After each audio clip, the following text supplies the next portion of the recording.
Olá pessoal, sejam bem-vindos ao canal Entre Linhas. É o momento de nós explorarmos as entrelinhas da lição da Escola Sabatina.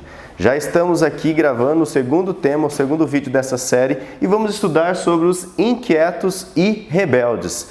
Nesse vídeo nós teremos aqui a participação do Ricardo, do Alexandre, do Marcos, ou seja, o grupo está completo. Vamos ter aqui alinhando as doutrinas na ponta da linha, claro, e também as entrelinhas que dão o nome a esse canal. E aqui nas entrelinhas, o Ricardo preparou para a gente, ele vai trabalhar sobre um livro de um autor americano, eu vou colar aqui, o livro nigeriano, está já me corrigindo aqui, livro de Chinua Achebe, que tem como título O Mundo se Despedaça. E nas entrelinhas ele vai trabalhar sobre essa questão da cultura e contracultura durante a pregação do Evangelho, né, em tribos, em povos que são explorados aí por outras nações. Então fiquem ligados, entrelinha raiz, né, aquelas entrelinhas que pega o assunto aqui, faz o relacionamento com coisas culturais, históricas e tudo mais. Espero que vocês gostem e novamente também não se esqueçam, pessoal, se você não é inscrito no canal, se inscreva, dê o seu joinha, acione o sininho, isso é muito importante, né, para os produtores de conteúdo e claro também,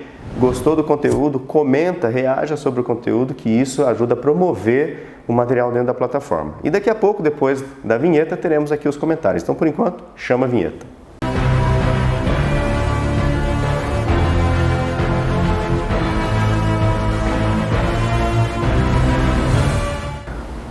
Bom pessoal, antes de nós entrarmos então aqui na exploração do tema, vamos ler os comentários do pessoal. O horário do vídeo, como vocês perceberam, foi alterado. Nesse trimestre nós vamos lançar o vídeo às 13 horas do sábado, né, para que o pessoal chegue da igreja, almoce e já receba o alerta aí. Tem um novo vídeo, um novo estudo, uma nova semana de estudo vai iniciar. Vamos ver como que vai ser o comportamento aí nas views e também a reação do pessoal. Bom, aqui quem trouxe já os comentários para nós é a Esmeralda Viana, minha sogra, lá de Maringá. Ricardo e sua família estão bem? Espero que sim, ela fala. O Gabriel de Lima se manifestou, que legal, Gabriel. Ele fala aqui, descansa em Cristo, mas guarda o sábado totalmente sem sentido. E aí o Marcos André já responde, né? Boa tarde, Gabriel, quanto tempo? Seja bem-vindo de volta. Isso aí, Marcos. E a doutora Massai Petri também, Heart Hateful, né? E aí, já comentando. É muito legal essa interação entre vocês. Sejam bem-vindos, Gabriel, novamente nos comentários. O Zineldo Roque, boa tarde, é uma satisfação ver o Ricardo bem, realmente o Ricardo já voltou, está aqui para gravar conosco novamente. Deus abençoe todo o grupo, quero mandar um abraço para o meu amigo Josemar e Jerusa, sua esposa, feliz sábado. Então mais uma vez, um abraço lá para o Josemar e a Jerusa, que são amigos do Zineldo Roque. Então espero que o abraço esteja sendo recebido lá, né, Zineldo? Dá uma cutucada neles lá, falar, mandei um abraço para você lá no canal Entre Linhas. O João Cavaca aqui também nos comentários das entrelinhas, ele traz aqui sobre um resumo, né, do tema da lição, onde nós estudamos sobre aquela sociedade, um mundo que não para nem um minuto, né, por isso que precisa do descanso em Cristo, né. E aí o que eu gostei da primeira parte, ele fala assim, a função do descanso, olha só no comentário dele, descansa-se para poder a seguir trabalhar, ou para se repousar do trabalho que se teve até ali. Então ele fala assim, o descanso para trabalhar, o trabalho para descansar, né? É claro que serve para as duas coisas, mas conjugadas com outras atividades restauradoras, como por exemplo, a comunhão, a procura de soluções, etc, e etc. Muito legal o comentário dele. Temos aqui ainda vários itens para você degustar. Confira lá no comentário do irmão João Cavaco e ele coloca, Deus nos abençoe a todos. Cavaco, peregrino da IASG em Lisboa, Portugal, União Europeia. Nosso comentarista 10, né? Lierso dos Santos Carneiro diz assim, grato a Deus por mais uma lição, bênçãos de Deus e pelo retorno do Ricardo. Todo mundo comemorando aí, o Ricardo retornando bem de saúde. E hashtag, fomos do início ao fim, Liercio e a Lige, lá de Parnamirim, Rio Grande do Norte. E hoje está conosco no estúdio, que vai gravar, o rapaz dos abraços. Manda um abraço aí. Abraço para todo mundo! Do Rio Grande do Norte agora. Tem mais abraços. A Esmeralda ainda comenta, né? Bom dia, feliz sábado, estou aguardando por mais uma lição, porque era lançada às 6 da manhã, né? A lição, e ela já achou que ia ter lição de manhã, não teve, daí ficou esperando e já comentou. A Leda Maria Rigoni, bom dia meninos, abençoado sábado com Jesus, irmãos, salvando a lição, quando chegar à igreja ou do culto irei ouvir e estudar. Isso mesmo, Leda, né? Vai ser lançado às 13 horas agora, chegamos na igreja, já tem entrelinhas para estudar. Uma excelente semana, muito abençoada e feliz. Espero que o Ricardo esteja curado e retorne para o grupo, né? Está aí, firme. Que o bondoso Senhor os abençoe grandemente. Obrigado, Leda, pelo carinho, pelas palavras aí no comentário. A Lígia Santos, esposa do Lierson, feliz sábado, hashtag fui até o fim. Lucidalva Lira, boa tarde, feliz sábado, muito bom. A Lucidalva, acho que é a primeira vez que comenta com a gente, hein, Lucidalva? Se não for, me desculpe. A Massai Petri, da IASE de Roselândia, que legal, a doutora Massai faz tempo que não comenta com a gente, já está aqui comentando, já iniciando o trimestre, espero que fique conosco até o fim. Estava tudo maravilhoso. Estudar sobre o descanso vai se tornar vívido na mente, o que de fato é desacelerar e manter o relacionamento com o Criador. E restaurar conhecimentos já perdidos pela membresia. Muita reflexiva a lição dessa semana. É isso aí, já deixei um joinha aí no comentário da Massai Petri. Maria Lúcia Machado Figueira, oi meninos, feliz sábado, que bom ter o Ricardo novamente conosco, com certeza. Nova lição, novos aprendizados e os mesmos apresentadores, né? Que Deus capacite vocês para nos ajudar no entendimento e na compreensão dessa nova lição. Que esse novo trimestre seja tão rico e maravilhoso como foi o passado, né? Sobre as alianças, sobre a aliança. Vocês são maravilhosos. Obrigado, Maria Lúcia. Hashtag fui até o fim, ela colocou.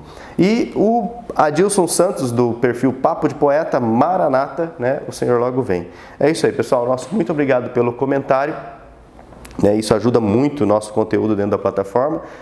Claro, sem essa questão do marketing gratuito dentro da plataforma, tem essa relação, esse estreitamento aqui, né, dos produtores que nós ficamos aqui gravando com uma lente, de vocês que recebem esse conteúdo aí espalhado no mundo inteiro, na Espanha, em Portugal, Angola, Nigéria. Tomara que agora a Nigéria também já receba o Entre Linhas, né, aproveitando que nós vamos falar sobre o autor nigeriano, vai que o YouTube faça a relação. Então, pessoal, nosso muito obrigado, ok? Essa parte fica meio extensa, mas com certeza, né, muitas pessoas gostam, a gente fez a pesquisa, né? E quem não gosta, não se esqueça, você consegue pular, né, para diretamente na linha da doutrina, na ponta da linha e para frente, ok, pessoal? Então, agora sim, vamos chamar aqui o nosso amigo que continua conosco no mais uma temporada, o Marcos André. E o Marcos André, então, traz para nós o Alinhando a Doutrina e também, ele apareceu aqui, ele já inicia com uma oração. Então, Marcos, mais uma vez, parceiro,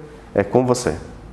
Olá, você que nos acompanha no canal Entre Linhas, mais uma vez estamos nós aqui estudando juntos a Palavra de Deus, estudando juntos a lição da Escola Sabatina. E mais uma vez, como temos feito sempre, eu vou convidar você a orar junto comigo. Vamos orar? Senhor Deus, muito obrigado mais uma vez, porque o Senhor nos recebe na Tua presença em tão boas condições, para estudarmos juntos a Tua Palavra. Nós te pedimos, Senhor, pela Tua graça, pela Tua bondade, pela Tua misericórdia, que o Senhor nos instrua naquilo que vamos falar e também naquilo que vamos ouvir durante essa lição. Nós te pedimos, Senhor, que possamos sair da Tua presença, não como chegamos, mas transformados pelo Teu Santo Espírito. Também te pedimos que o Senhor nos perdoe os pecados, que o Senhor visite cada lar que nos acompanha, para que assim, Senhor, possamos todos ter um encontro verdadeiro contigo. Te pedimos isso sem mérito algum, mas em nome do nosso Senhor e Salvador Jesus Cristo. Amém. Esse é o quadro Alinhando as Doutrinas, aquele quadro que nós sempre trazemos as doutrinas que aparecem nas entrelinhas da lição. A lição dessa semana fala sobre os inquietos e rebeldes, tratando da condição do ser humano após o pecado.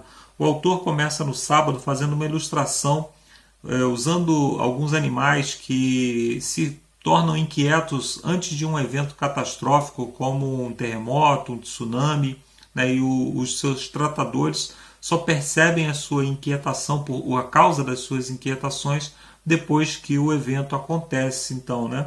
E pelo que eu entendi, o autor quer utilizar aqui como uma ilustração para a condição humana. Às vezes nós não temos plena consciência dos males que o pecado tem causado, né? Especialmente as pessoas que creem aí na evolução, não creem na criação, que Deus nos criou perfeitos e o mal é oriundo do pecado, né, oriundo da desobediência. Então as pessoas também não têm consciência sobre as profecias, sobre os eventos que estão prestes a acontecer, né? Mas ainda assim elas têm consciência de que há algo errado com o mundo, há algo que precisa ser mudado, né? O mundo, elas têm um senso de que o mundo está passando por um processo de mudança e que pode sim chegar a um evento catastrófico, né? Na parte de domingo nós temos o título Inquietos em um Deserto. Esse título ele trata a respeito dos israelitas que um ano depois de terem sido libertos do Egito, da escravidão do Egito, e um ano já que Deus estava os alimentando com o maná, eles bebiam água que vertia da rocha, então não havia necessidade de nada, mas ainda assim eles desejavam comer as comidas do Egito, eles desejavam voltar ao Egito para comer as comidas do Egito. Parece que eles se esqueceram dos açoites, que eles se esqueceram dos trabalhos forçados, que eles se esqueceram das condições desumanas que eles viviam no deserto.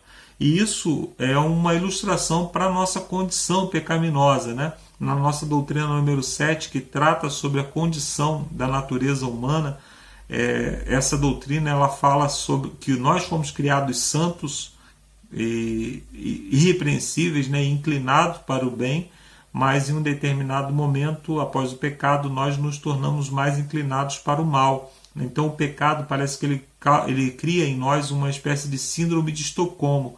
Nós sempre queremos voltar ao pecado. Parece que nós nos esquecemos dos males que o pecado causa e nos lembramos apenas de pequenas fagulhas de prazer que podem ter sido causados pelo pecado, né? Pelos nossos atos pecaminosos. E os israelitas, então, eles desejavam voltar para o Egito, voltar para a escravidão, como nós também somos desejosos de constantemente estar voltando para o pecado, né? Nós sempre caímos porque a nossa natureza é inclinada para o pecado. O título da lição de segunda-feira é Contagioso, e aqui fala sobre a rebeldia de Miriam e Arão contra o líder Moisés. Parece que eles invejavam a profecia, o espírito de profecia, né, que Moisés tinha. Moisés era um profeta especial, um profeta que falava constantemente com Deus. E aqui nós vemos que Moisés ele determinou que alguns dos seus alguns líderes, né, eles se tornassem então líder das suas próprias tribos, para que houvesse assim uma divisão das tarefas de Moisés, né? Isso me lembra a nossa doutrina número 17, que fala sobre dons e ministérios espirituais.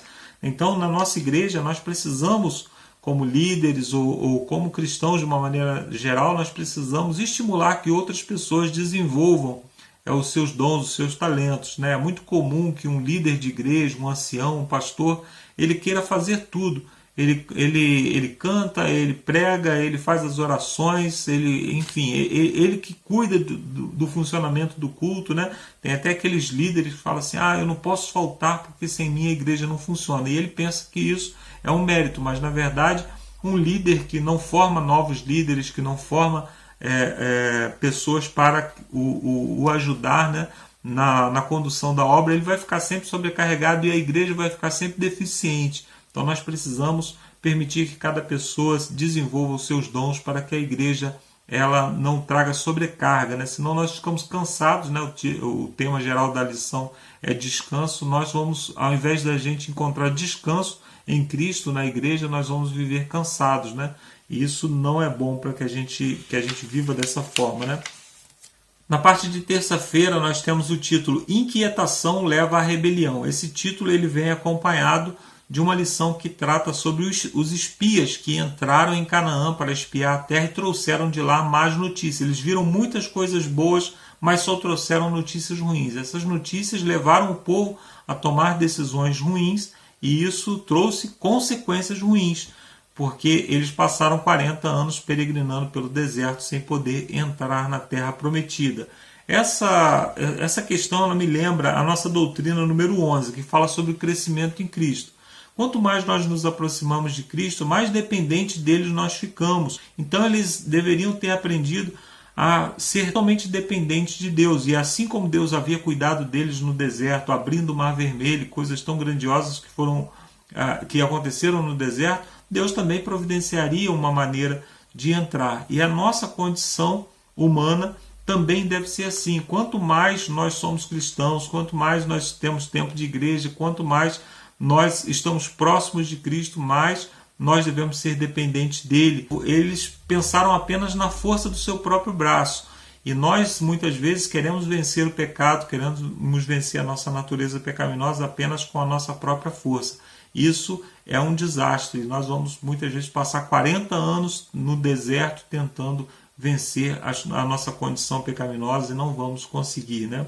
Na parte de quarta-feira, fala sobre o intercessor, né? Moisés, ele intercedeu pelo povo, né, junto a Deus, e esse é o papel nosso como igreja, né? A nossa doutrina número 12, que é a doutrina que trata da igreja, nos coloca exatamente nessa mesma condição. Como irmãos, nós devemos o tempo todo estar apaziguando os conflitos, nós devemos o tempo todo estar intercedendo pelos nossos irmãos para que possamos assim vencer as nossas particularidades, as coisas que nós temos de individualidade, para assim caminharmos todos juntos, né? Moisés foi um exemplo clássico de intercessor, né? Moisés intercedeu pelo povo diversas vezes, mais drasticamente quando houve aquela questão do bezerro de ouro, que Deus disse: eu vou destruir esse povo, né, e fazer de você uma grande nação. E Moisés falou assim: se o Senhor destruir esse povo, tira também o meu nome do livro da vida. Ou seja, Moisés ofereceu a sua vida pelo povo, que é um papel de Jesus, o papel nosso como igreja, né? Nós não precisamos morrer ou oferecer a nossa salvação por ninguém, mas nós precisamos oferecer a nossa vida pela salvação de outras pessoas. Nós precisamos gastar a nossa vida constantemente na obra do Senhor para a salvação de outras pessoas. A parte de quinta-feira nós temos o título Fé versus Presunção. Esse título ele me remete imediatamente à nossa doutrina número 22, que é a doutrina da conduta cristã. Essa doutrina ela trata a respeito do bom testemunho que o cristão deve dar na sua sociedade, as boas obras que nós devemos praticar mediante a salvação que nós recebemos em Cristo Jesus. Muitas pessoas pensam que a fé em Cristo nos desobriga da prática de qualquer tipo de obra, mas isso não é verdade. A Bíblia deixa muito claro que a fé sem obras é morta, então nós precisamos praticar boas obras. No entanto, quando nós temos obras também sem fé, isso não passa de legalismo, e o legalismo é uma forma de religião distorcida, uma forma de religião criada por Satanás para nos enganar, uma forma de religião que tira Jesus Cristo do centro e coloca as nossas boas obras. Então, as obras que nós praticamos, elas não têm de maneira nenhuma efeito salvífico ou não nos recomenda de maneira nenhuma diante de Deus. A única coisa que pode nos recomendar diante de Deus é o sacrifício feito por nós na cruz do Calvário. A partir daí, a partir da nossa salvação, aí sim nós entendemos que nós precisamos e devemos praticar boas obras para que outras pessoas reconheçam a salvação em Cristo Jesus como algo bom, como algo que produz verdadeiros frutos positivos.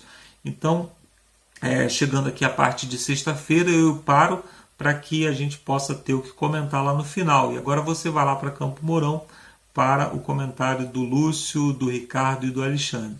Que Deus abençoe para que você tenha uma boa lição. E daqui a pouco eu volto com a oração final e com uma abordagem aqui na parte de sexta-feira. Um abraço e até daqui a pouco.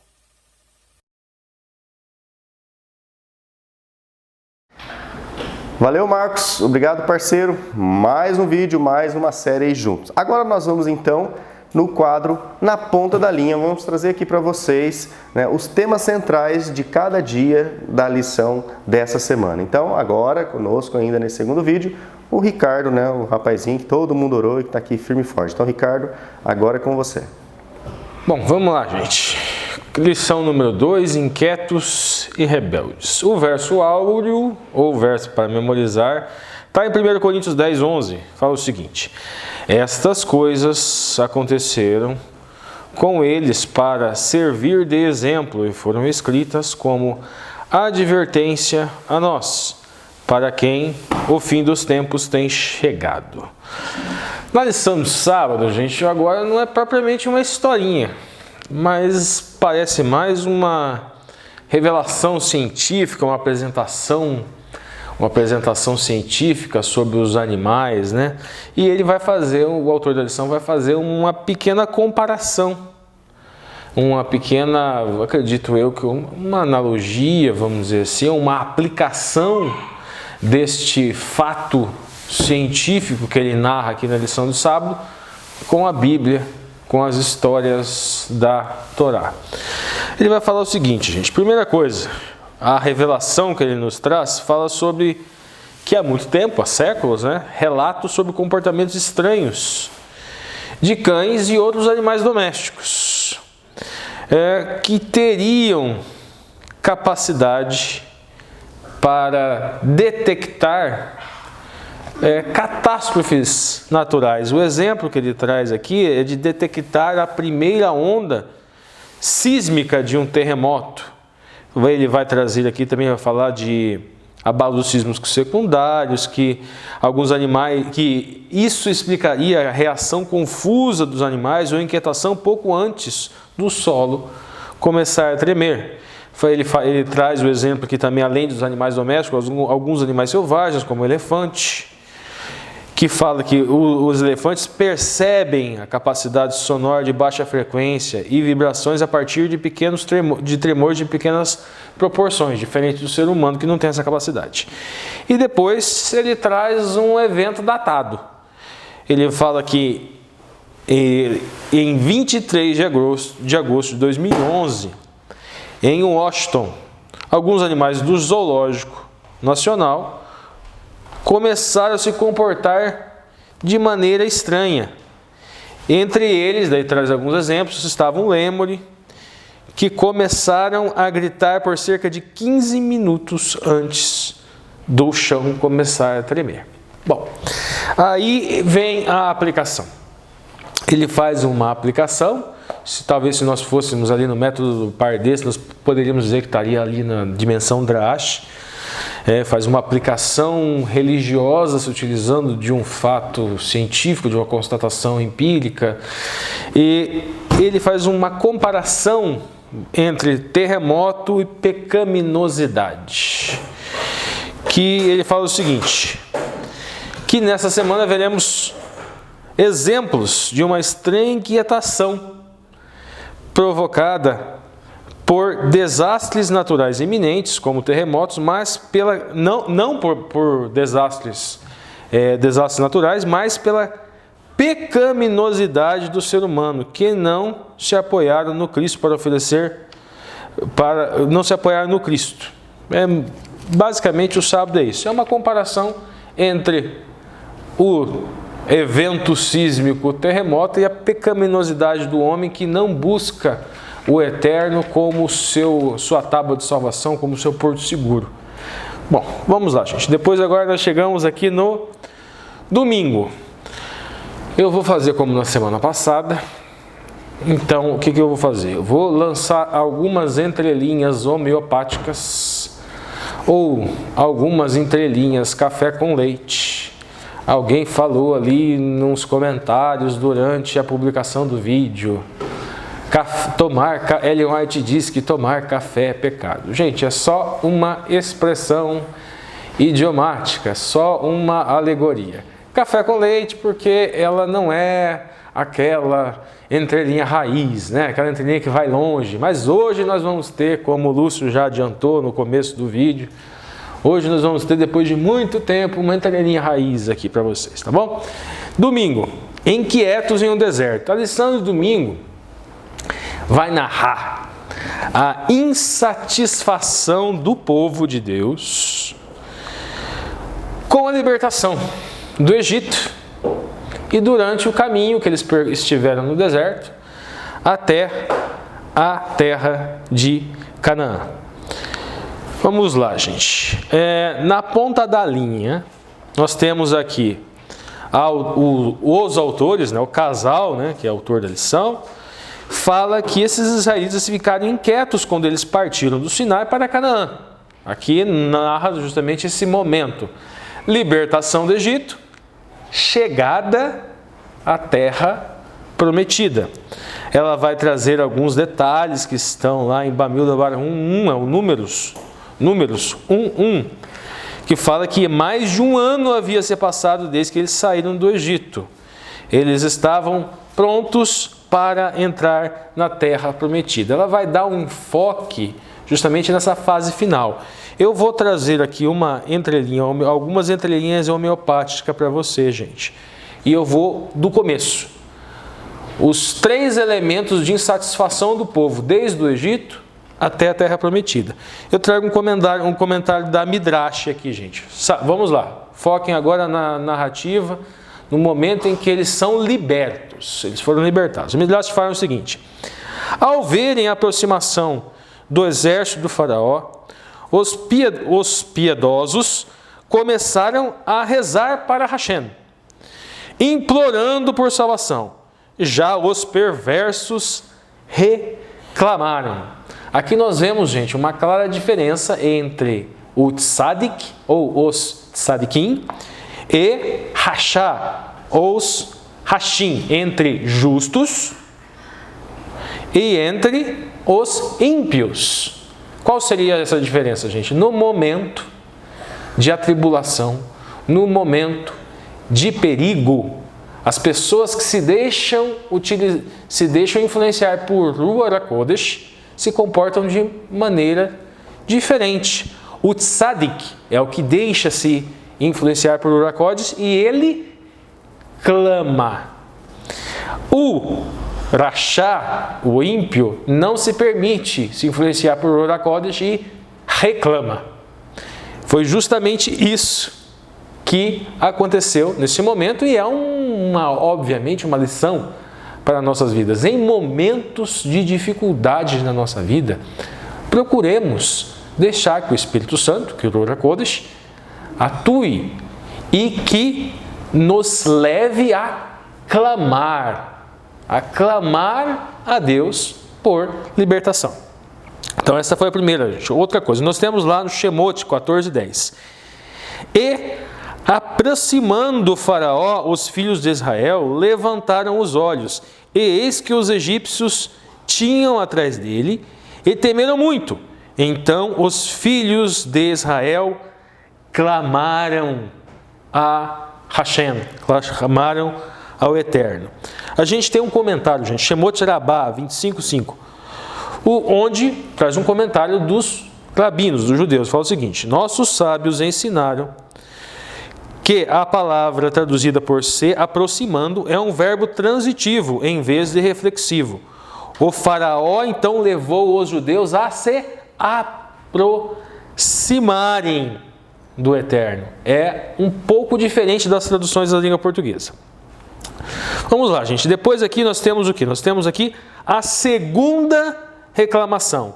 Está lá Shemot 15, 22, 27, que foi a questão da falta de água.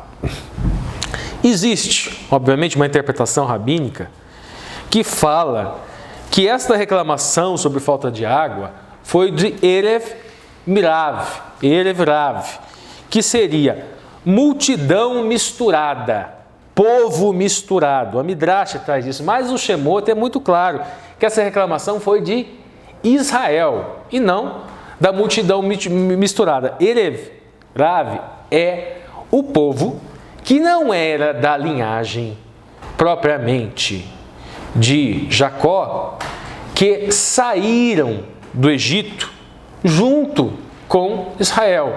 Ou seja, gente, desde aquele tempo, no povo de Deus estavam pessoas de etnias diferentes.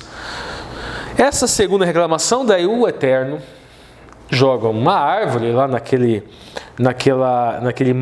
mar de águas amargas, Mai e Mará, e a água deixa de ser amarga e ela se torna doce.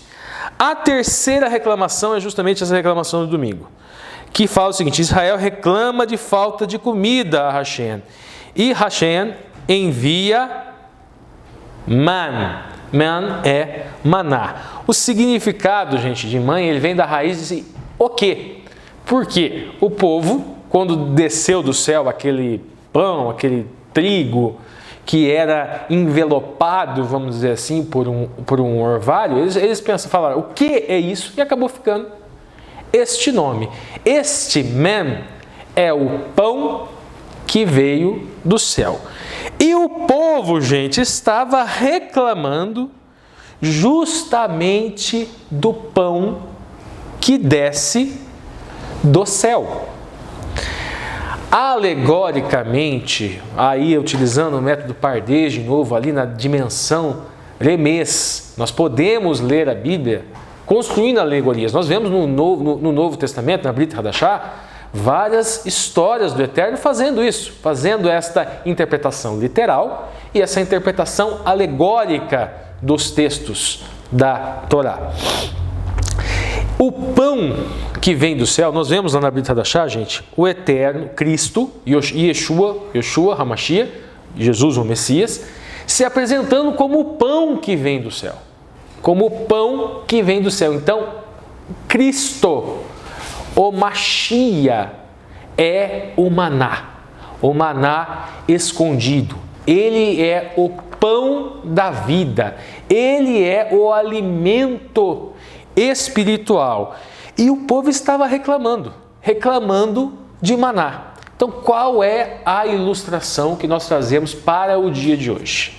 Assim como aquele povo reclamava da dádiva de Irachena, a dádiva do Eterno, do alimento, o maná, nos dias de hoje, muitas vezes, nós estamos reclamando, sem sentir, vamos dizer assim, do maná escondido. Nós não estamos querendo nos alimentar do caráter de Cristo e preferimos nos alimentar com codornizes, com carne. Estamos reclamando de carne.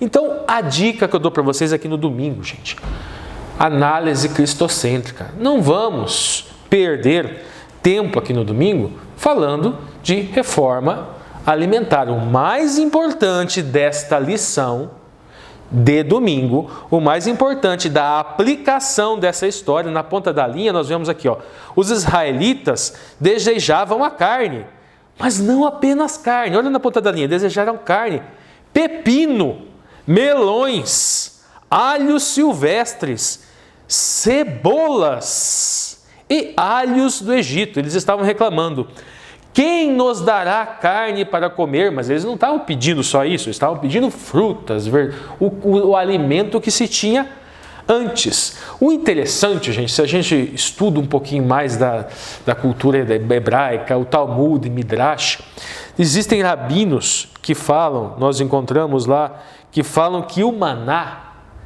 era alimento dos anjos. Então, o Eterno, se nós entendermos essa interpretação judaica como correta, estaria alimentando o povo com alimento dos anjos. A base para esta interpretação está lá em Tehillim, Salmo 78, 25. O homem comeu o pão dos anjos. Ele lhes mandou comida a fartar. Aí o rabino Nahamã fala que o men era um alimento espiritual. O rabino Avron Hair Feuir, ele fala sobre o Salmo 78, 25.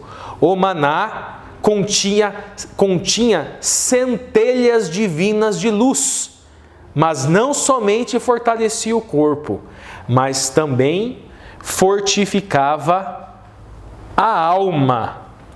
Nós temos aqui, gente, veja bem, a primeira pergunta na ponta da linha. Fala o seguinte, olha, para nós lermos números, nós já falamos sobre isso aqui, do que os israelitas reclamavam. Já dizemos, eles queriam as carnes, os pepinos, o alimento literal que eles tinham lá no Egito. Mas era muito mais, era um murmúrio espiritual. Lá eles estavam recebendo, como nós vimos aqui, alimento dos anjos, alimento celestial, pão da vida. Eles estavam reclamando do pão da vida. Eles Uma coisa interessante que a autora, o que o autor colocou aqui, ela fala em memória seletiva, que eles estariam sofrendo de memória seletiva severa, lembrando do alimento e se esquecendo da escravidão e da incrível miséria que eles passavam lá. Outro ponto na ponta da linha que ela traz aqui, gente. Ó, eles estavam sendo alimentados por maná, havia mais de um ano. E o detalhe que ela traz na ponta da linha aqui, que eu achei interessante também, é que ela fala que talvez Moisés também já estivesse afetado por todas aquelas reclamações, por tantas reclamações. Ela fala que liderar pessoas não é uma tarefa das mais fáceis. E daí ela cita lá Bamilbar 11:11. Por que fizeste mal ao teu servo? E por que não achei favor aos teus olhos? Visto que puseste sobre mim a carga de todo este povo. Podemos acrescentar de todo esse povo reclamador. Aí depois vem, como Deus respondeu a pergunta, gente. Como Deus respondeu as reclamações do povo. Bamilbar 11:16 e 33. Deus não foi indiferente com relação às inquietações e, entretanto, Ele não castiga o povo. Preste bem atenção, porque nós vamos comparar depois domingo com segunda-feira, a lição O Contagioso. Ele dá aquilo que o povo quer. O quê? Ele deu codornizes para eles saciarem a fome.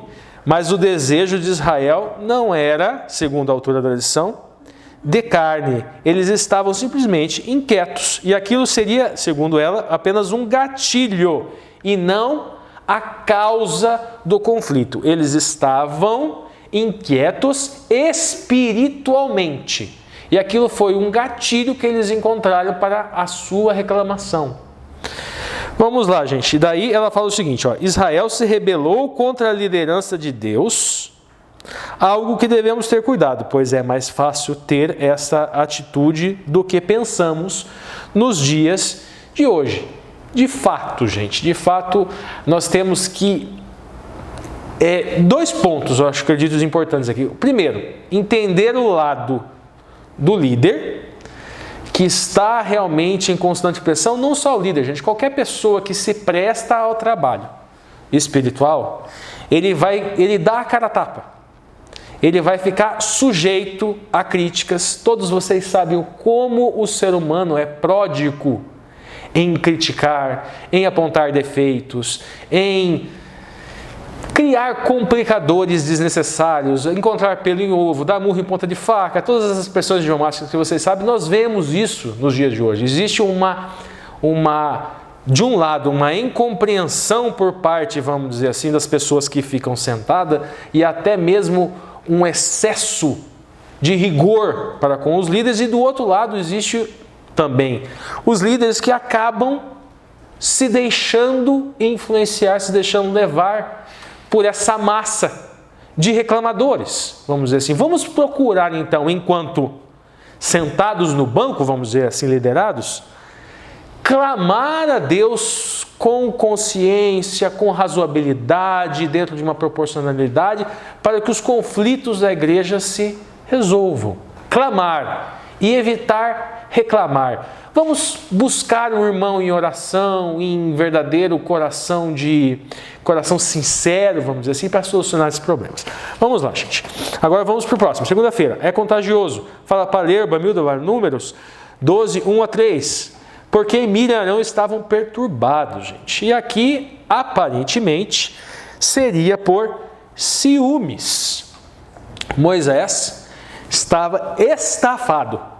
Estava muito atarefado. O povo, vamos usar o português claro, o povo era chato, resmungador, e ele estava sobrecarregado com esse povo pesado. Era um fardo carregado. Então Moshe Rabbeinu, Moisés faz o quê? Ele delega atividades. E ele pega 70 anciãos de Israel para ajudá-los naquele fardo desse povo reclamador. É um povo reclamador, ele não é um povo que clama a Deus, é um povo que reclama. Mas aqui a gente nota uma pequena diferença. Então, quando ele faz isso, Miriam, antes, já começa com algumas picuinhas. A primeira picuinha dela é com Zípora, a esposa de Moisés. Zípora, ela era uma estrangeira, vinda de Midian, ela é cuxita, segundo, inclusive, aqui está na ponta da linha, a altura da lição. E mesmo entre a elite de Israel, a degradação natural do homem se revela de maneira desagradável, também gerando conflitos, porque ela era uma estrangeira. Então nós temos esses dois conflitos que provavelmente, como se deduz da interpretação do texto, começou ali com Miriam. Nós vemos o que? Na pergunta 4. Como Deus respondeu a esta reclamação? Essa aqui reclamação. O autor da lição fala que eles se sentiram ameaçados pelo desdobramento da nova liderança. Eles disseram, Bamidbar 12, vamos lá gente, Bamidbar 12 ou Números 12, 2. Será que o Senhor falou somente por meio de Moisés? Perceberam a rivalidade? Será que não falou também por meio de nós? Qual foi a resposta de Deus, gente? Agora comparem, um ponto importante é vocês compararem esta reclamação com a reclamação do domingo. No domingo eles queriam carne. O que Deus? Se entupam de carne. E o povo de fato se entupiu de carne e muitos ficaram doentes, se empanturraram. A expressão é se empanturraram de comer carne. E inclusive passaram mal. Chegando a sair, o Alexandre está falando aqui no fundo, chegando a sair carne pelos narizes, pelas ventas.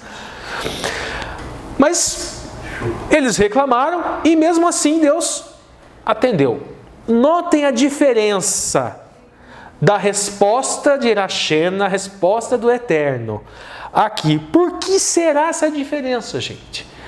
Porque aqui é dom profético. Aqui é um ponto navi. Ben-Rosé, gente, é um ponto de profecia. É o elo que liga a mensagem que o Eterno quer trazer para o povo. É diálogo entre o esposo celestial, entre Hashem, e entre a igreja, entre Israel.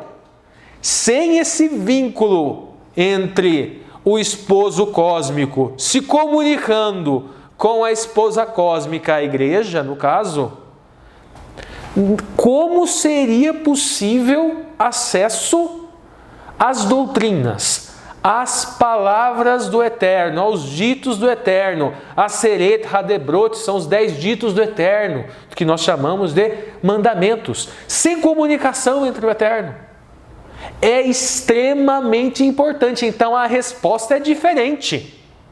A resposta aqui é dura, a resposta aqui é no sentido de ela desenvolveu uma enfermidade. Ela foi acometida de lepra. A autora da lição traz aqui um comentário que se Arão tivesse sido acometido de lepra, ele não poderia desempenhar a função sacerdotal. Note que isso reforça o que a gente está falando.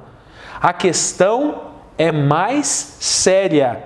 Quando a reclamação, a lamúria, coloca em risco a comunicação do Eterno com a igreja, ela deve ser extirpada no mesmo momento.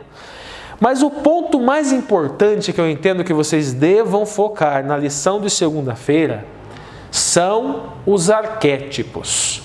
Que arquétipo? Nós temos aqui, gente, agora um Arão implorando, clamando e não reclamando mais. Vocês percebem a troca?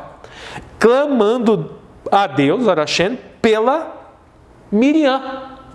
E nós vemos Moshe num arquétipo do que Yoshua faz por nós. Yoshua intercedendo. Moshe era intercedendo por Miriam, assim como Yoshua intercede por nós. Deus, a autora termina assim, Deus desejava ver essa mesma atitude em seu povo.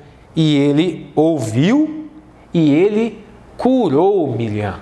Então, muito mais, gente, do que um povo reclamador, vamos ser um povo que clama, vamos ser um povo que busca interceder pelo Eterno. E vamos tomar muito cuidado ao inconscientemente, muitas vezes, não estarmos interrompendo a comunicação de Deus com a igreja. São N casos, N situações que nós podemos identificar no dia a dia, que nós podemos estar fazendo isso. E eu vou dar uma dica para vocês. Como nós fazemos para identificar isso? Consulte o seu interior. Consulte o seu coração.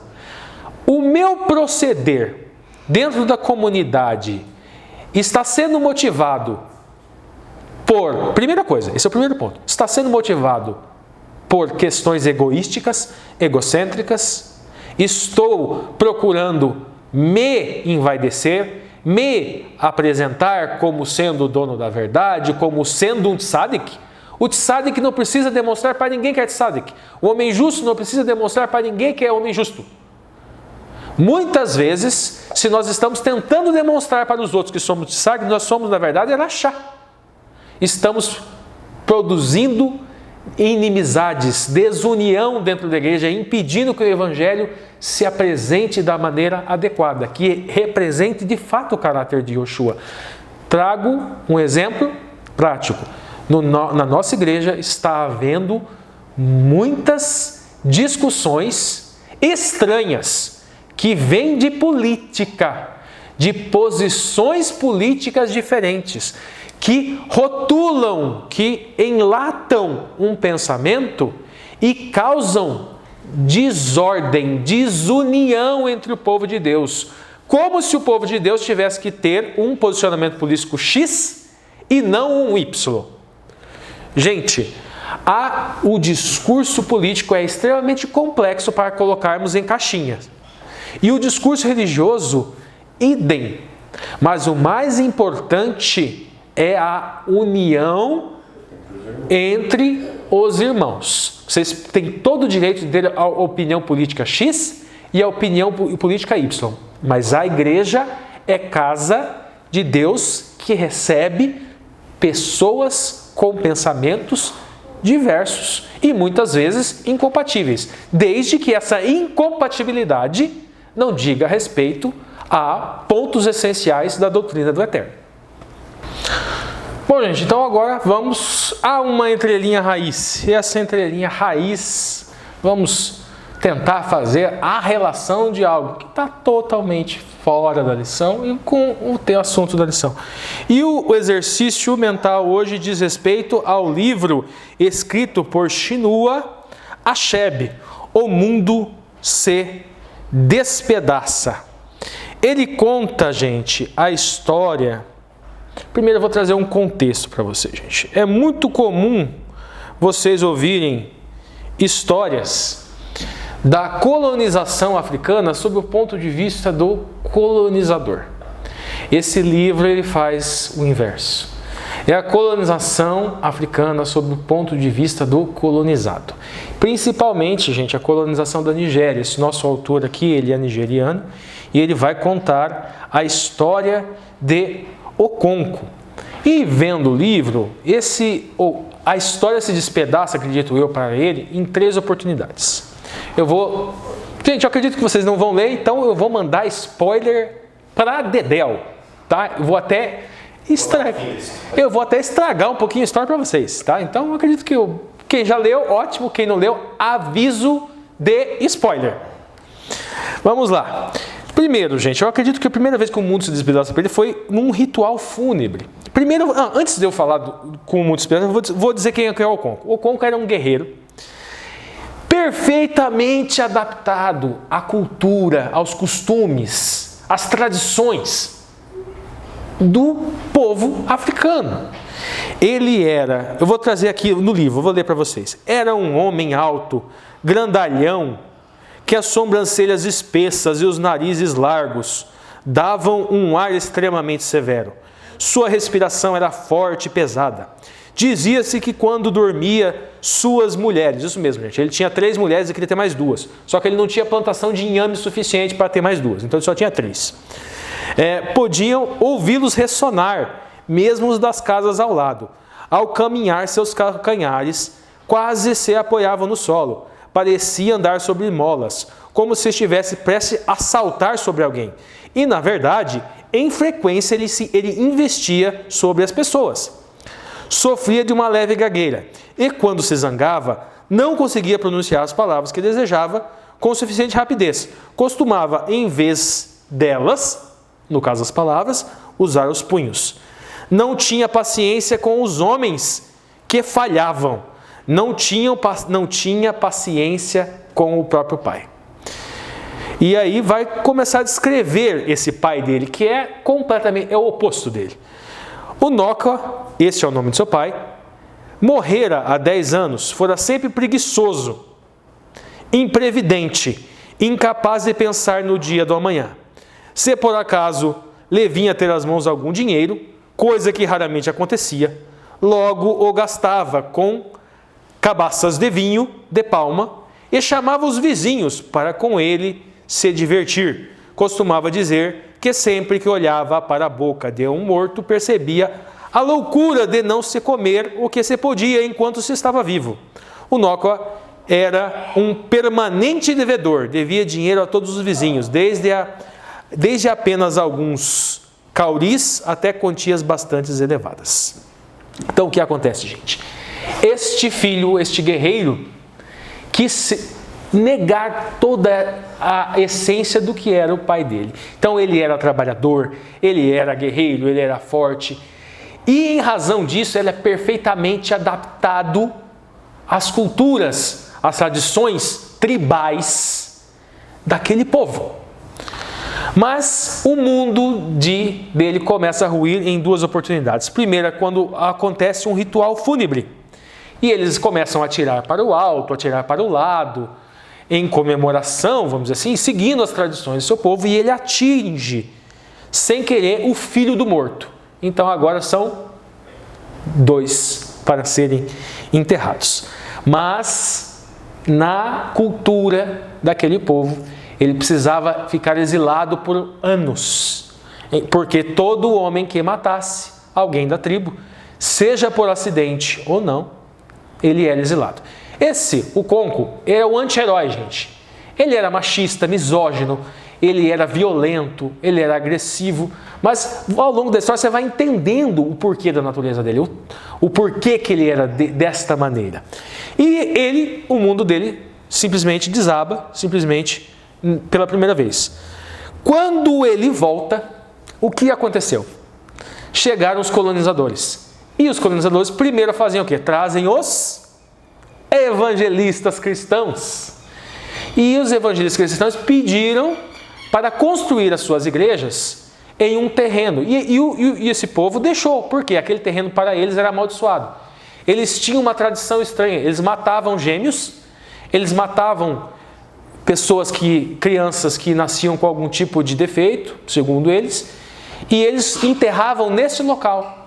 Foi justamente nesse local que a igreja cristã foi construída. E ela começou seduzindo, digamos assim, os menos adaptados à cultura. E seduziu justamente o filho de Euconco. Então, a segunda vez que o mundo dele caiu foi justamente com a chegada dos cristãos, que construíram a igreja na floresta amaldiçoada, onde eles achavam que teriam espíritos lá, coisa assim.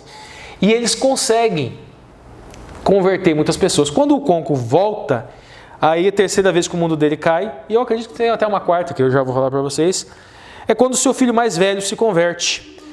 Ele se comporta com ameaças e várias outras tantas coisas. No final do livro, já vou trazer o spoiler e vou começar a aplicação. Ele simplesmente não consegue se adaptar e ele se mata. Ele era tão atrelado à cultura do seu povo e aquele mundo novo surgindo, e o mundo dele vai se despedaçando, e ele não consegue perceber que ele é um indivíduo muito maior, acredito eu, agora é a minha interpretação, do que as tradições. Mas qual é a aplicação que eu vou trazer aqui para a gente hoje? Prestem atenção, nós temos um povo lá que o mundo deles simplesmente despedaça. Eles saem do Egito, eles vão para o deserto, só que o Evangelho, gente, é para você morrer, nascer de novo.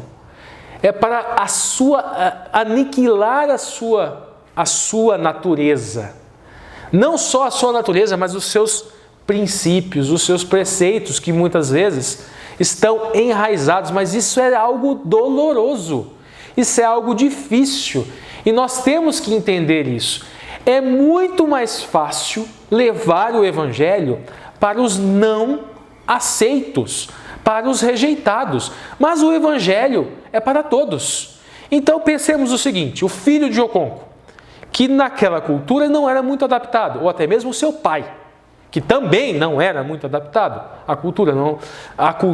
As tradições não eram muito propícias para a sua natureza de personalidade. O Evangelho é muito mais fácil, porque o Evangelho abraça. E faço uma referência nos dias de hoje, gente. Prestem atenção nas suas igrejas. Será que nós estamos abraçando a todos? Será que nós estamos evangelizando adequadamente as pessoas de cultura, de tradições, de raiz africana? Ou nós estamos pura e simplesmente, Umbanda são endemoniados, pessoas do mal, macumbeiros, e nos julgamos melhores do que eles, como se não fossem dignos de receber o Evangelho, como se eu fosse digno e eles não. Nós estamos nas igrejas rejeitando, nós estamos negando a comunicação profética com essas pessoas. O fato deles serem mais abraçados em suas tradições não significa que o Evangelho não deve ser levado a eles. Vamos lembrar do seguinte, gente. Vamos lembrar, dentro da igreja, sacerdotes, Kohen Gadol, sumo sacerdote, linhagem levítica. Veio Cristo. O serviço deles era inútil. Cristo é o Kohen Gadol do santuário celestial. O trabalho no templo deixaria de ter validade, a sua função. E muitos se converteram. Outros não. Mas o Evangelho devia ser levado a eles também. Aquelas pessoas que o discurso da Boa Nova é fácil e aquelas pessoas que o discurso da Boa Novas é difícil. Estou vendo, vocês sabem do que eu estou falando na igreja hoje.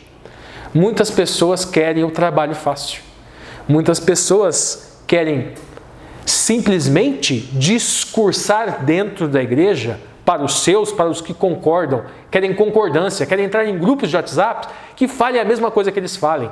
Porque é muito simples pessoas que falam o mesmo que você, pessoas que creem no mesmo que você, pessoas que têm a mesma visão político-partidária, pessoas que se são de esquerda, se são de direita, mas é difícil dialogar frente à diversidade. É difícil levar o Evangelho para as pessoas mais adaptadas, mas eles também precisam receber essa boa nova. Eu encerro aqui hoje essa minha entrelinha e chamo o Alexandre na ponta da linha de terça-feira. Olá, e aqui estamos agora. Dessa vez no nosso lugar típico, né? No nosso habitat natural. Estou fora do meu escritório, que parece uma cozinha, que parece um banheiro, cheio de azulejo branco atrás. E vamos falar da lição. Começando pela lição de terça-feira. O título dela, Inquietação leva à rebelião. E durante toda a semana a gente vai estar falando do contexto do povo de Israel no deserto e de como isso está relacionado com a ideia de descanso. É interessante. O texto-chave vai estar em Números, capítulo 13 e 14. A história de Números, vamos lembrar, Moisés envia os espias vão à frente na terra E eles voltam falando que a terra é maravilhosa, que a terra mana leite e mel, que a terra é fértil, que tudo é maravilhoso, que tudo é bom, que tudo é bonito. Mas, Números 13, 27 a 33, vocês estão escutando a risada do Murilo aí atrás. E é uma delícia escutar o Murilo rindo. Mas vamos lá. Números 13, 27 a 33 diz o seguinte: éramos como gafanhotos aos nossos olhos, e eles eram como gigantes. Os espias voltam falando, sim, a terra é bonita, sim, é verdade que é fartura, sim, é verdade, mas eles são gigantes, e nós éramos como gafanhotos. A reação aqui deles é de medo, de ansiedade, de desespero. Em Números 14, 1 a 10, a gente vai ter o resultado disso. O povo começa a murmurar. Quando o povo sabe que eles eram gigantes e que nós éramos como gafanhotos, ou que os espias eram como gafanhotos, começa a ocorrer murmuração. E a murmuração se espalha entre o povo num nível tal que eles resolvem pegar pedras para apedrejar Josué, Caleb e Moisés. Qual que é o centro da lição de terça-feira? Aonde que está a inquietação que leva à rebelião? A inquietação está na incapacidade de descansar. Como assim incapacidade de descansar? É porque o povo estava muito ativo? É porque o povo estava muito ocupado? É porque o povo estava muito estressado? Não. É porque o povo olhou para os gigantes e pensou que eles precisariam lutar. O desespero, o não descansar, nesse caso aqui se refere a não entender que quem luta a batalha é Deus. E se iludir acreditando que eles iriam com os próprios braços derrotar os gigantes. E aí sim, nós somos como gafanhotos. No momento em que se confia na própria força, no momento em que se acredita na própria força, no momento em que se acredita que eu preciso lutar e eu confio apenas na minha própria força, eu murmuro, porque eu olho para mim e eu vejo que eu sou gafanhoto. Eu não tenho condições de alcançar a vitória. E agora a gente vai para a lição de quarta-feira. Vou esperar o Lúcio passar ali. Lição de quarta-feira tem por título Intercessor. E aqui tem uma frase estranha de Deus, que eu acredito era muito mais um demonstrativo para o povo da necessidade que eles tinham de salvação. Deus fala o seguinte: eu vou rejeitar esse povo. Vou deixar esse povo no deserto mesmo, vou rejeitar ele. E Moisés, de ti eu vou fazer uma grande nação. A partir de ti eu consigo resolver as questões.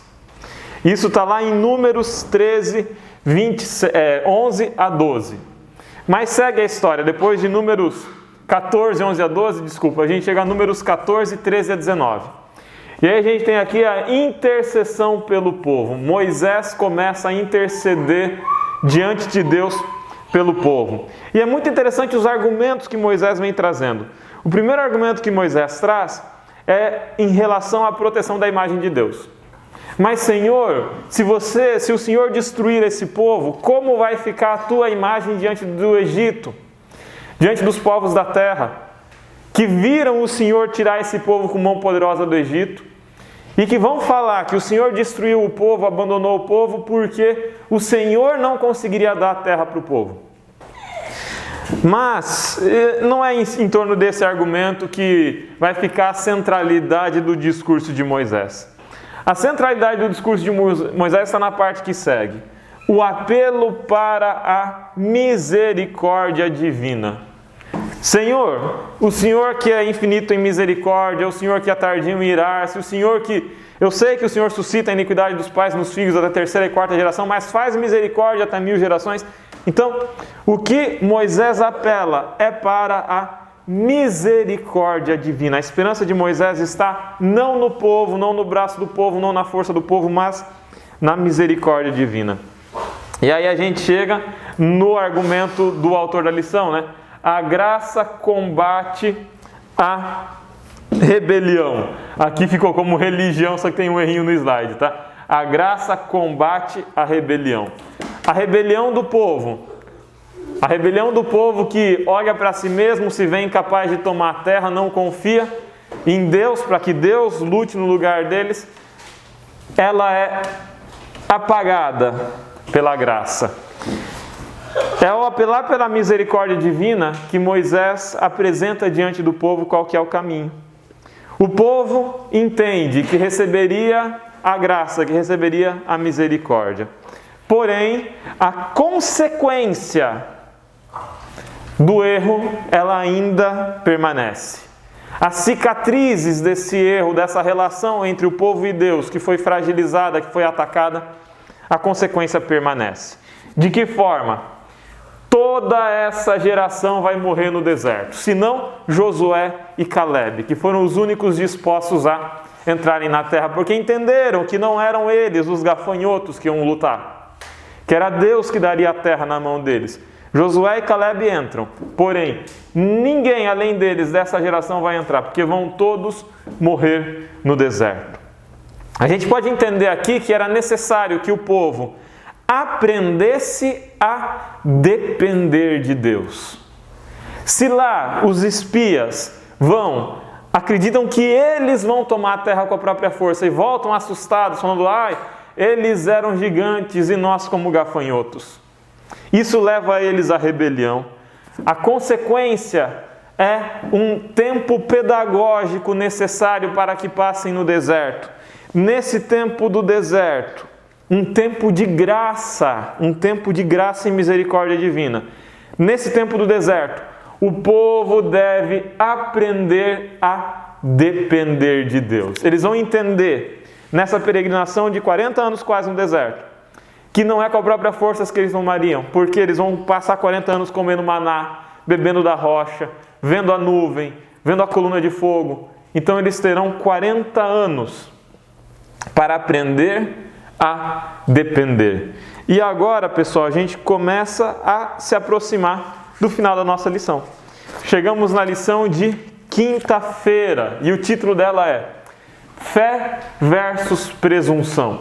Nós deixamos números por enquanto e vamos para 1 Coríntios 10, 1 a 11. Uma passagem de alerta, uma passagem de cuidado, de aviso. Ali diz, cuidado para que vocês não caiam. Quem está em pé, cuide para que não caia.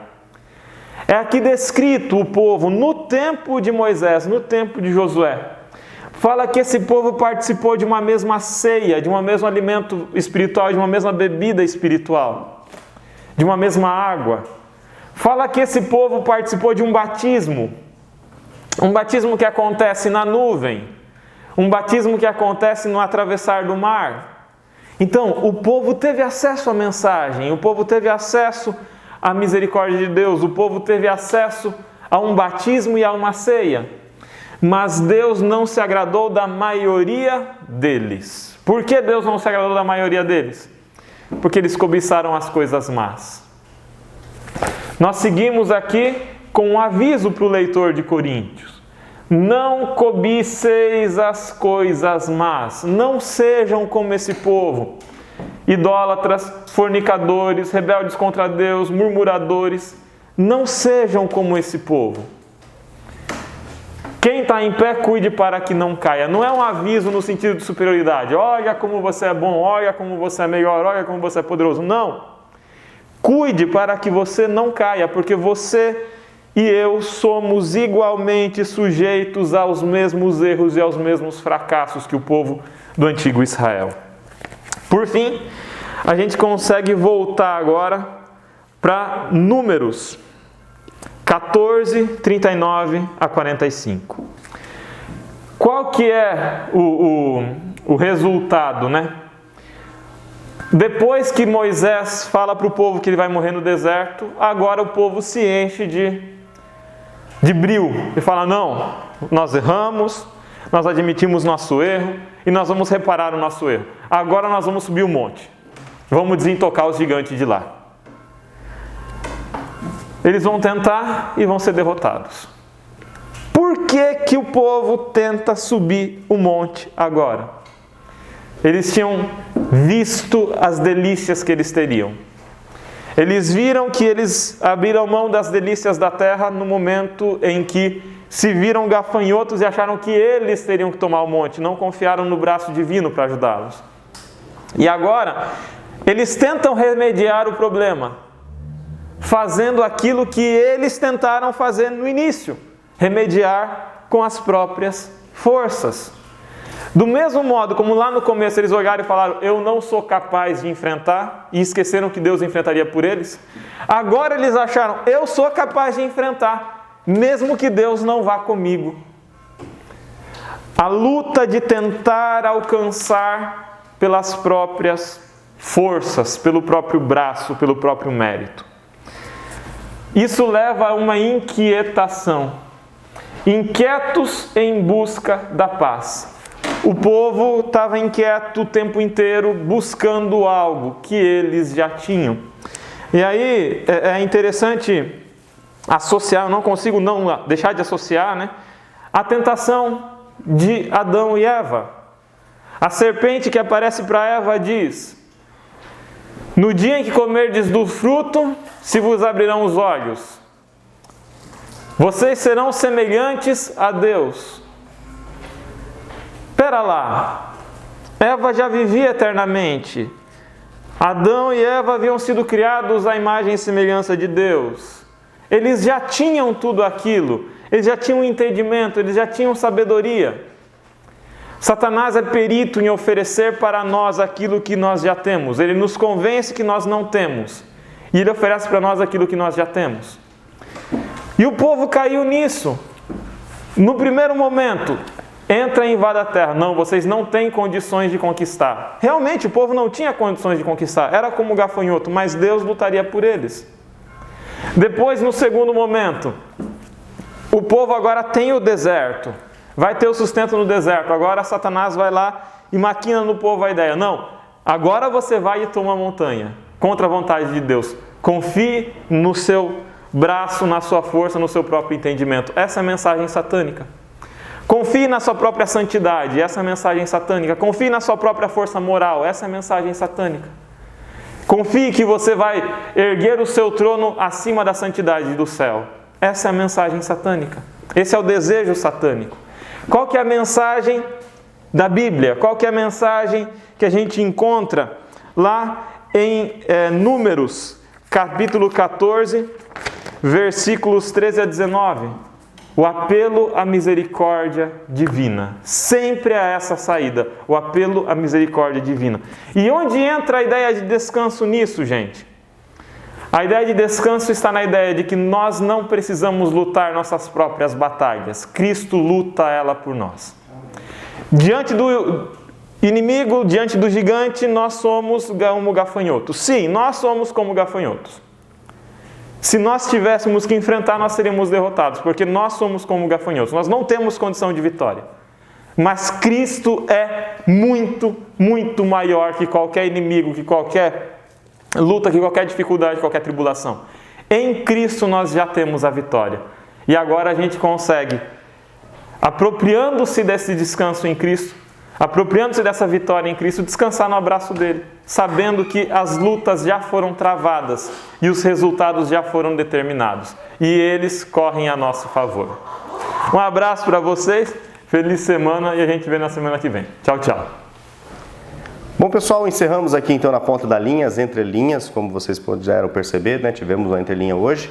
E antes de encerrar, eu chamo mais uma vez o Marcos André, que encerra com uma oração e também já traz uma pergunta aí para discussão. Então, Marcos, mais uma vez, é com você.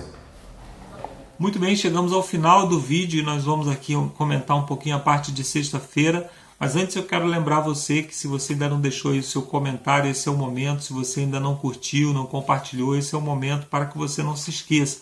Muito bom quando você deixa seu comentário. Eu gosto muito de ver quando as pessoas nos citam ali pelo nome, né? Esse é um trabalho muito frio, eu fico aqui apenas olhando para uma câmera. Mas quando você diz lá que o trabalho foi relevante de alguma forma para você, isso nos anima, isso nos aquece a trabalhar aqui também. Além de projetar o vídeo na plataforma do YouTube, né? Que é também algo que ajuda no crescimento do canal, né? Na parte de sexta-feira nós temos a pergunta que diz assim: por que a conquista de Canaã no primeiro momento teria sido um ato de fé e depois, quando os israelitas atacaram, foi vista como um ato presunçoso, né? A questão era a motivação. A primeira conquista ela teria sido um ato de fé, porque realmente era um povo que não tinha um poder bélico, não era uma grande nação, eles não tinham uma estratégia militar que os capacitasse a vencer, que os capacitasse a entrar em Canaã, porque era um povo muito bem armado, um povo maior do que eles, um povo mais poderoso do que eles. Mas Deus havia dito que estaria à frente. Então isso é o ato de fé. Deus falou e eu confio que realmente será assim. No entanto, quando eles resolveram ir, Deus já havia dito, olha, agora vocês vão passar 40 anos aqui no deserto. Aí eles olharam e falaram, não, dá para a gente entrar. Então eles entraram com presunção, achando que eles poderiam vencer sozinhos. O fato de que eles eram povo de Deus, de que eles eram um povo escolhido por Deus, isso não os habilitava de maneira nenhuma a vencer essas batalhas se Deus não estivesse com eles. E nós precisamos pensar na nossa condição. Muitas vezes o fato de sermos da igreja que somos, de praticarmos os ritos que praticamos, de guardar os mandamentos, de devolver o dízimo, de fazer isso, fazer aquilo, nos habilita de alguma forma para conseguir méritos diante de Deus. Na verdade, os méritos que nós temos diante de Deus é a vida santa de Jesus. É isso que nós temos para apresentar em nosso favor. O restante são boas dádivas, são boas obras e dádivas que vêm de Deus. O apóstolo Paulo ele escreveu que toda boa dádiva e todo dom perfeito vem de Deus. Então tudo que nós praticamos de bom é reflexo daquilo que Deus colocou em nós, do seu Santo Espírito que Deus colocou em nós. Nós não temos mérito algum. Sem as obras de Cristo na nossa vida, nós não seríamos salvos, e sem as obras do Espírito Santo na nossa vida, nós seríamos como qualquer homem mau desse mundo, como qualquer homem que pratica o mal desse mundo, ou mulher que pratica o mal nesse mundo.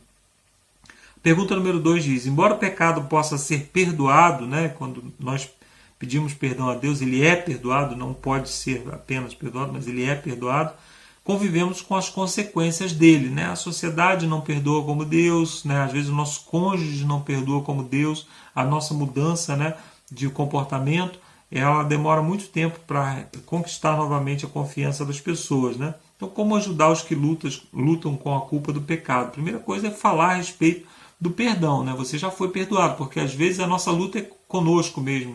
Nós ficamos ali remoendo os erros do passado que Deus já perdoou. Nós temos que tomar cuidado para que a gente não fique fazendo isso, pedir perdão toda hora por coisas que Deus já perdoou, porque nós não conseguimos nos perdoar. Então precisa de um tratamento especial se você tem alguma coisa que o acompanha dessa forma.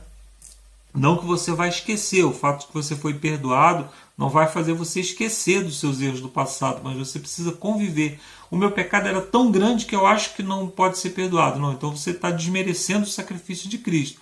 Agora, se o teu pecado era tão grande e você crê que ele foi perdoado, você não deve olhar mais para ele com tristeza, mas com gratidão, se lembrando que Jesus Cristo te perdoou de uma grande dívida. Deus nos abençoe e vamos terminar com uma oração, assim como nós começamos. Vamos orar? Senhor Deus, muito obrigado por mais uma lição, muito obrigado por mais aprendizado. Nós pedimos, Senhor, que esse descanso que nós buscamos em Cristo seja real na nossa vida, que verdadeiramente nós possamos encontrá-lo e que possamos, Senhor, até a eternidade, vivermos como filhos teus, certos de que o Senhor nos salvou, nos libertou e em Cristo nós somos aceitos na tua presença. Visita cada lar, cada família que nos acompanha, nos enche do teu Santo Espírito, nos cura, nos protege contra os males desse mundo, é o que nós te pedimos, pelo nome do nosso Senhor e Salvador Jesus Cristo. Amém. Muito obrigado, amigos, e até a semana que vem com mais uma lição e mais um estudo da Palavra de Deus. Agora sim, pessoal, então encerramos aqui. Valeu, Marcos, pela oração, pela participação, parceiro? E aí nós nos vemos, então, na próxima lição, terceira, onde nós vamos estudar um pouco sobre a origem da inquietação, da onde que vem tanta inquietação. Então, se cuidem, pessoal, espero que todos estejam bem e nos vemos até lá. Tchau, tchau.